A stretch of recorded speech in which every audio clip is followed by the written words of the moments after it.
Hey guys, welcome back. Today we're giving you the first half of our Week 7 fantasy football starts and sits. We're here to help you make all the right decisions on who you should have in your lineup, who you should take out, and who's going to break your heart if you don't do that. Let's start this fantasy football podcast right now. Hit that drop.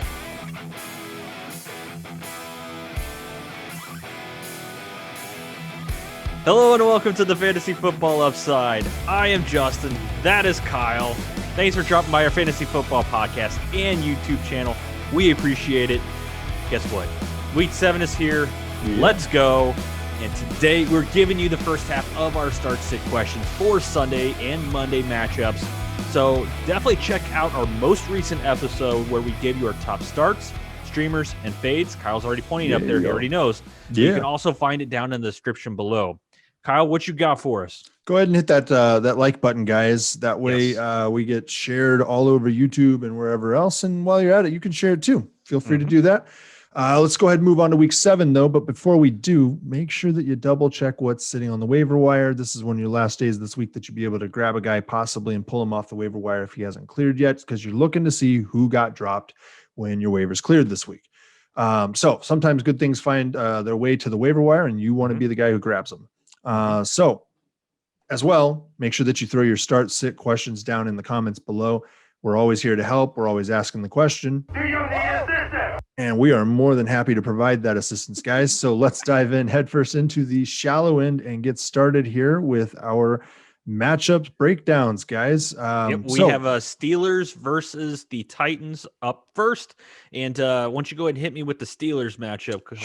Sure. Whatever all your right, name so is. I basically forgot your name. Guy. The white boy, right? So here we go. There's a throwback. All right. So let's talk about the guys that we're going to start here. I think that Roethlisberger can be a start. I think that he's going to land somewhere in the back of QB1 this week. So he's somebody that you can fire up and feel good about. James Conner is somebody that you definitely can fire up and feel very good about. He has been solid this season. I think he's had 1 week outside of RB1 or RB2 territory this season. Dang. So he is somebody who is killing it for people. All right. So let's see who else we've got. Juju Smith-Schuster. You're not going to sit him, are you? I mean, you might consider it this week, actually, guys. This might not be a good situation to start him. Deontay Johnson appears ready to go. He's not limited in practice right now, but I'm not so sure that I'm firing him up. There's a couple reasons I've got problems there, and I've got him marked as a start right now, but my issue is that he is seeing a decline in targets since he came back. And this week, he's going to see, I believe he's going to see Malcolm Butler? Malcolm Butler, possibly, based on where he was lining up before he was injured and where he's likely to come back now that Claypool is out there. Odds are he's going to see Malcolm Butler. That's really the only guy stopping anybody on that defense in the passing game right now. So Deontay Johnson could be in for a really long day. Now, Chase Claypool is a start, I think, as long as he doesn't see a whole lot of Malcolm Butler too, right? I don't think he can cover both of them, but he can try. But that's all I've got. That's it. That's as far as what I'm going to talk about with Philadelphia. No, not Philadelphia. Why does it say Philadelphia? Pitt with Pennsylvania, right? All right. So let's move on here. Tennessee is the home team there. What do you got on them? So I'm starting Derrick Henry. This is a tougher matchup, but you're still going to fire him up. Now, I do want to mention one sit, and that's Ryan Tannehill. I'm actually going to sit him. He is on fire. I just can't trust against this defense. It was just, if you could look elsewhere, look elsewhere. AJ Brown is a start, but so he practiced on Wednesday and then he did not practice at all yesterday, Thursday. So Friday's practice is really going to give us a better idea if he's going to play or not. So that was kind of alarming. You don't really see that too often when someone practices Wednesday and then stops Thursday. That's a huge red flag. Never a good sign. Never a good sign. So, and then he's also been coming back from that knee injury, the bone bruise in his knee. So we're still trying to figure it out. But if he's active, start him up. He's got 3 TDs in the last 2 games since coming back from that injury. Corey Davis is potentially coming back from the COVID list, but even whenever AJ Brown was out, Corey Davis was just not enough to be valuable in fantasy football. So I would say you want to put him off to the side as well. Jonnu Smith, It actually looks like he is going to play. So if that's the case, even against this defense, I would look towards Jonnu Smith, especially if AJ Brown is out. So just with how hard or how bad the tight end position is, I still feel comfortable enough to start Jonnu Smith in this situation. But up next, we have the Dallas Cowboys versus the Washington Football Team. Kyle, how about them Cowboys? All right. So Andy Dalton is somebody that I would start actually this week. I'm looking at him getting on track this week. I think that this is a bad team to play. Like, it's a good team, a good matchup, but I think it's a bad defense. Yeah. And so I think that Andy Dalton is worth the start, worth a chance. I think he's going to have knocked some of that rust off. He's going to have taken first team snaps all week. So I think he's worth taking the risk on if you have to.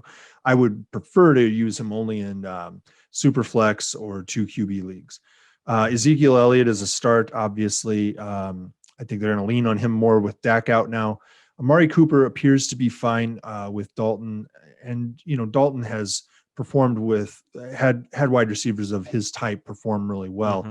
Michael Gallup is a question mark for me. So I'm saying that you can only really start him as a flex right now until Andy Dalton shows that he's actually a fan of Gallup. And I don't know if that's going to be enough even then. CD Lamb's just an absolute beast right now. And Dalton Schultz has got a great matchup here. So go ahead and fire him up. And you got Andy Dalton to Dalton Schultz, right? It's Dalton to Dalton. All right. So what do you have here on Washington? Whole lot of I got a whole lot of not gonna win this game, huh? Not gonna have much fantasy relevance here in this one. They might win the game, but they're not gonna win you your game. Right. The only guy that I feel confident in, and even there is kind of hard to trust him, and it's scary Terry McLaurin. I mean, he's getting wide receiver 1 targets, but he's got Kyle Allen, Dwayne Haskins, and Alex Smith throwing the ball. But this is a very good matchup against the number 30th against wide receivers, the Cowboys. So he's going to get a ton of targets. I just hope they can hit a broadside of a barn to get it there. But Antonio Gibson would be okay in a flex in a PPR league. His usage is pretty sporadic, and really wanting some more consistent production, because actually the other guy in the backfield, J.D. McKissick, was kind of cutting into his workload last week. And that's a guy that is a somewhat on the flex PPR flyer. Could be a good DFS pick if you play DFS, but that's all I have on them. It's really a lot of, one guy, I could trust him. Other guys, no, not so much. But up next, we have the Buffalo Bills against our favorite team, the New York Jets, which are the worst. What do you got for me on the Bills? All right, on the Bills here, let's see. We've got Josh Allen. Good things. Expect good things. All good things, right? Great. It's wonderful. It's good things. We're hearing all the right things. Yeah. All right. So no, Josh Allen's a start. He's been doing pretty solid. I would suggest, though, that you need to be concerned with his touchdown rate. We've talked about this before. At some point, he is going to fall back to the mean for the league and for his career. And that means he's going to hit a devastating cliff, most likely at some point, where he just disappears. The odds of him performing at this level for the whole season, I think, is pretty low. Devin Singletary, this is a pretty good matchup, but this offense hasn't really operated correctly lately. It's not been running at tip top. So I have a bit of a pause with him. And he hasn't been running tip top either. That's the thing. Yeah. I think with him, if you have him, you're probably going to try to find a way to put him into your lineup because you have to. We've got bye weeks with significant players out. You've got injuries. You've got all that stuff. So I think that Singletary is actually in play in whatever league he's held in right now. And so that's right. I'm just saying, if you have to, you could probably play him and just hope that this offense gets right. The other guy that I would obviously play is Stephon Diggs. John Brown is a flex only until he can show that he's just not hindered right now by any sort of injury or other issues. And then Gabriel Davis, I just want to mention him as a dynasty stash only right now. It is very likely that John Brown is done with the Bills after this year. It is fairly apparent, in fact, that is going to be the case. Gabriel Davis is the obvious heir apparent, and I think that you'll be able to get a lot of value out of him as a dynasty stash, even a keeper stash if you want to do that. That's a little tougher to take that kind of gamble on a wide receiver. Yeah. So let's move on here to the worst. They're the Jets. It's going to be another quick one, Kyle. Sure, go for it. Another quick one. So this is actually very similar to what we just talked about with AJ Brown, and this is Jamison Crowder. He did not practice at all on Thursday. He put in work on Wednesday, so another huge red flag. Usually these veterans or people that are coming off injury, they get the first practice back off. So for them to practice Wednesday and then be off Thursday, that's not a good thing. So, I mean, otherwise, if he's active, I mean, he's seeing double-digit targets no matter who the QB is. So you fire him up, and he's a high-end wide receiver 3 or even a low-end wide receiver 2 if he is playing. So definitely check out Friday's practice participation, see what happened. If he's limited or full, then you're good to go most likely. The limited, still keep your eye on a Sunday morning. Rashard Perryman is a desperation flex. He's been ravaged by injury, and I feel like we've been saying that for his entire career.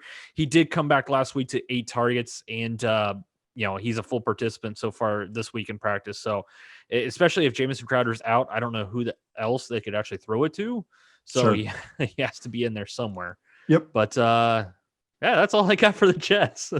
But up next, we have the Carolina Panthers versus the New Orleans Saints. Go ahead and hit me with the Panthers, Kyle. Nice and quick here.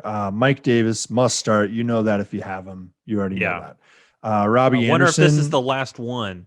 This could might be. Because it's another quick turnaround for him, though. So they're playing Sunday and then Thursday. Yeah, but I think that what they can do is probably still provide flex value with Mike Davis. I'm pretty sure that this is going to be a split with McCaffrey. Coming off the fact that McCaffrey has been injured, they're not going to want to rush him right back into a full carry load. And I think that Mike Davis has demonstrated that he can provide that value to them, and he's going to provide it to you. And I think that if you've got him, you've probably got other guys on your team. I'm hoping that you've got other guys on your team who've panned out enough that you can probably still put Mike Davis out there as a flex, hoping that he catches some red zone work and some longer runs that he breaks free, that sort of thing. This is a good running team. And so he'll present that value no matter what. Robbie Anderson is another start that I've got. I think he's going to be solid. He's been solid all season. So I don't think that that's really that hard of a guess right there. New Orleans is not going to be able to stop him the whole game. I am saying sit Teddy Bridgewater. I don't think that he's startable this week. I know that this is a revenge game kind of thing, but I think that's a narrative that's just. Are we sitting DJ Moore? Are we starting to be out on DJ Moore this year, buddy? I think at this point we kind of have to be. It looks like this is Robbie Anderson as wide receiver 1. DJ Moore, until further notice, is on the bench. And DJ Moore was being pushed into the top 12 wide receivers before the season started. He was. This is one of the most disappointing, I think. Yeah, the stats, and it's not based off injury. Yeah, no, it's not. It's based off of Ja Rule, and his offensive scheme. It's really only supporting the one wide receiver. I think that what you're going to see in the offseason is a major overhaul of the wide receiver group that they have. I don't think this is what he wants. I think he wants taller guys. He likes the speed that these guys have because Robbie Anderson and DJ Moore are very fast. Curtis Samuel is a very fast guy too. So I think that what he's the size of Robbie Anderson. They don't. Yeah. So I think that what you're going to see is an overhaul of that wide receiver group. I don't think this is what he wanted, but he's got to do what he's got to do. He found a diamond in the rough with Mike Davis. So yeah. All right. So what do you got here? Yeah. What do you got on New Orleans? New Orleans. I am starting Alvin Kamara. Really going out on a limb on that one. Yeah. Really going out on a limb on that one. I don't know. How did you come to that conclusion? Hashtag analysis, obviously. That's the upside difference right there. But you set it and forget it. You just hope he gets the ball in his hands at least 20 times and you're good to go. Michael Thomas. So I have it down as a start right now. This is supposed to be that comeback game, but Mike Thomas just popped up on the injury report. Yeah, did he miss? He missed today, I think. He missed, right? And he didn't punch a teammate or yell at the coaches or anything like that. It was he popped up on the injury list for a hamstring injury. This guy's coming back from the high ankle sprain, and then he punches somebody, and now he's got a hamstring. Maybe he was chasing someone down to punch him. I don't know. Do we know the whereabouts of future Hall of Famer DeAndre Hopkins? Did something happen between the two of them that he maybe did something? I don't know. Callback. Twitter beef. Callback. Yeah. Those two don't like each other. No, they really don't. So nobody likes Michael Thomas. Let's be honest. His own teammates are getting into fights with him. He gets into fights with Devontae Parker. He gets into fights with like Stephon Gilmore, all these other guys, dude. He's just not a nice guy. He said that he's the best wide receiver in football. No, you're the most targeted wide receiver in football. I'm sure that if DeAndre Hopkins, future Hall of Famer DeAndre Hopkins, had 200 targets a season, he would catch 180 of them, you know? So especially if he's got a really accurate guy like Drew Brees throwing it 5 yards down the field. So it's almost like similar to kind of like his teammate Jameis Winston, who said he would be like the best quarterback in the league just because he threw it the most. You know what I mean? Like that doesn't really no, that does not compute. Do not compute. Yeah. Do not compute. But that's another one, just like AJ Brown and Jamison Crowder. Take a look at Friday's participation. So Emmanuel Sanders, I was kind of thinking of starting him in the flex, even if Michael Thomas is back. And one of the reasons why is he's seen 23 targets in the last 2 games and finally started to show a little bit of connection with Drew Brees. Now, especially if Michael Thomas is out again, fire him up there. Yeah. Let's take a look at it. But I mentioned Drew Brees, but I'm not starting him. And that's what I have for the Saints. Yeah, exactly. Yep. We're next up, we're looking at the Jags versus the LA Chargers. Hit me with the Jags, sir. All right. So Minshew is worth a super flex or 2 QB start, but that's it. James Robinson, this is not a great matchup necessarily, but he's actually only had 1 week outside of running back 2 territory. He's been in running back 1 or running back 2 every other week otherwise. Can I go back on your Gardner Minshew just real quick? And one another reason why I think it's a good idea to not start him in a regular 12 team or, league like that is Melvin Ingram is supposed to be back for the Chargers. So getting Bosa, Ingram coming at him, it's really smart to maybe fade Minshew and grab somebody else to start. Yeah. I don't know that this is going to be a track meet where Jacksonville is going to try to throw the lights out of the stadium because of being behind or anything like that. But regardless of that, James Robinson has really been game script proof. They just kind of want to run the clock down and get out of these games that they're losing quickly. DJ Chark, you got to hope to start him as a flex, and he could end up as a wide receiver 3, but what you'd really like to prefer have him as is as a flex player. Keelan Cole's flex only right now. And I've got the same note here on Laviska Shenault. You're going to start him in the flex and hope that he turns up as a wide receiver 3, but that's about it. I don't really think that there's anything in this offense worth owning right now or worth starting other than James Robinson. If you can avoid the other guys or you can trade the other guys, I would do that. If you're in a dynasty or a keeper league, obviously you're going to treat Shenault differently. But if you're in a solely redraft league, I would try to move him for value. His name is popping up there right now. And so I think you can get something out of that. So what do you got here on who's that? LA, right? Yeah, LA Chargers, Justin Herbert. I'm starting him up. I mean, he continues to improve and this should be a game where the offense can score a good amount of points, and he's going to be behind a lot of those. And I'm going to start Justin Jackson, who, with Eckler out, I mean, you can confidently start Justin Jackson now. A lot of people thought it was Joshua Kelly. Yep. I mean, I'm not going to lie. I thought I was one of those guys, but, with him playing the way he's playing, you can start him up there. I prefer him in the flex compared to, put him in the RB slot, but if you have to, you have to. You know what, though? If you have him, probably you're able to put him in the flex because everybody ran to the wire and picked up Josh Kelly. And then everybody's like, well, I didn't get Josh Kelly, so I'll go ahead and grab Justin Jackson. That's how that ended up. Like, people didn't have to pay for him. So. Absolutely. Keenan Allen, I'm definitely going to fire him up. I mean, he's a double-digit target recipient since Herbert's been in there. And that back injury that took him out of week 5 was spasms, and he should be good to go for week 7. All signs are pointing that way. Mike Williams, hello. Thank you. Top 10 pick. After Keenan Allen went down, Mike Williams really stepped up. I would like to start him in a flex, and then maybe he's going to turn into a wide receiver 3 moving forward. We're really going to see what that looks like if both Allen and Mike Williams can be healthy throughout this game.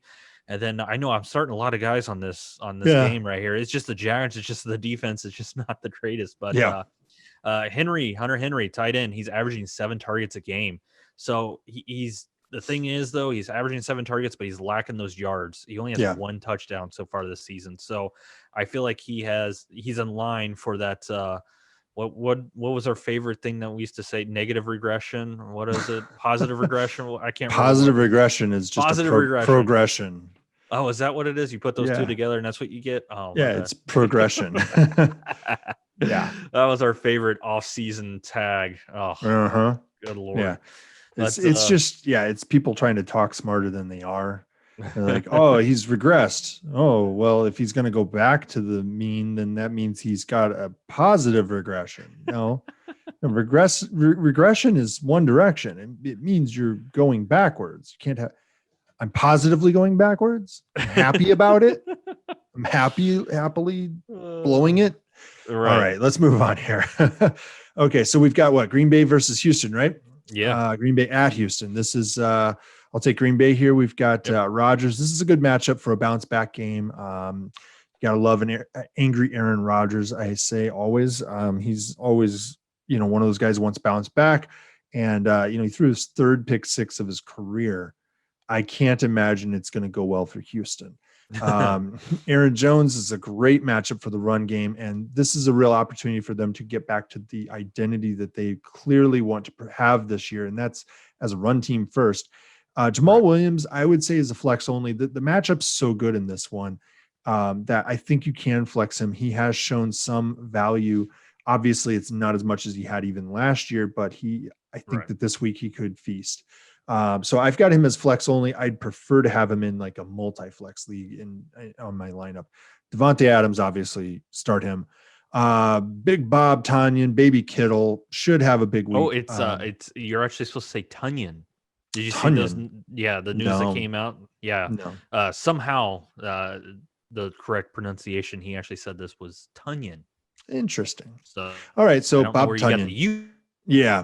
All right. So Baby Kittle should have a big week. Aaron Jones, Devontae Adams, and Tunyon are the main targets in this pass game at this point. And so I think that that's what you want to do is just stick to those guys. And I think that what that means is that Bobby Tunyon is one of the guys in a offense with a great quarterback that could really provide for you. So, all right. So what do we got on the Texans then? All right, for the Texans, Deshaun Watson, definitely going to fire him up. This is going to be a possible shootout, in my opinion, so definitely want to get him going. David Johnson, I'm still going to start him.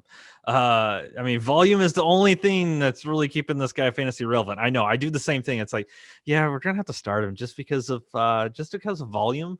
I mean, once again, he looks to be running in quicksand. You're just kind of hoping he falls. Is he related to Royce Freeman? Possibly, man. Jeez. But I definitely prefer David Johnson in the flex moving forward, and let's just see if he makes it throughout the whole season. Now, this is one I kind of want to mention. Like, there was a lot of coach speak out there where, whenever, the coaching changed from Billy O'Brien to Romeo Crennel, they're finally going to get Duke Johnson the ball. This is going to happen. This is the time it's going to happen. And his last 2 weeks, he's gotten 4 touches and 5 touches. Coaches just don't like Duke Johnson for some reason. Yeah, there's something about it. Yeah, it really is. But up next, Brandon Cooks. He's a start. He's coming off of 9 targets, 9 catches, 68 yards, and a touchdown in week 6. I mean, and this was after he had 12 targets, 8 catches, 161 yards, and a touchdown. So I was a little skeptical off of that game, and then he just backed it up with another game. So I think he's a good start coming off of the Billy O'Brien firing. And Will Fuller, just set it and forget it until he gets injured. So just keep riding it and as long as possible. Darren Fells is a guy that we talked about as a streamer tight end. I did. You talked him as a fade. Let's hope I'm right. Jordan Akins is out of practice again Thursday. Did not practice. So it is looking like it's going to be Fells as the tight end to start if you are going to start one here in this matchup for the Texans. Yep. So up next, we got the Cleveland Browns versus the Cincinnati Bengals. With the Browns. All right, so the Browns here, I've got 2 starts, and that's it. And that's Kareem Hunt, obviously, right? He's got full control of this backfield. He did not have, I think, the greatest game last week, but I think that he'll be fine this week for you. Austin Hooper is at best a back end tight end 1, top end tight end 2 this week, possibly. So he's worth taking a chance on potentially and hoping that he catches that touchdown for you. I am not a fan of Baker Mayfield. I think that he's cooked. I think that it's done here. I would not be surprised to see Case Keenum start getting some play. Look, Mayfield has been a back-end QB2 all season, and he has not broken 20 fantasy points once. And this is fantasy football we're talking about, but real football, same thing, man. Yep. Yeah. So I think the Baker experiment is over. I think the benching is coming at some point. I think that Case Keenum is worth picking up if you're in a 2 QB league and you were one of the DAC owners and you didn't manage to get Andy Dalton. I think that you need to go out there and get Case Keenum. I have a waiver claim in on him right now in a league that I lost Dak and then missed out on Dalton. So I think that that's somebody worth grabbing. And then I think 2 weeks from now, he's the starter. I think it's entirely possible because I think Baker's blowing it. Dang, we need some fire crackling right now. Yep. And well, the only other guy to mention is OBJ, right? But he's had 2 weeks that were inside of wide receiver 43 this season. So here's what he's been. He's finished as wide receiver 82, 11, 48, 1, 43, and 67. 2 weeks that were inside of 43. Model of consistency right there, Kyle. Consistently bad, like he's got 2 big explosive weeks. Consistently inconsistent. Is that a thing? Is that positive regression? Positive regression. Yeah.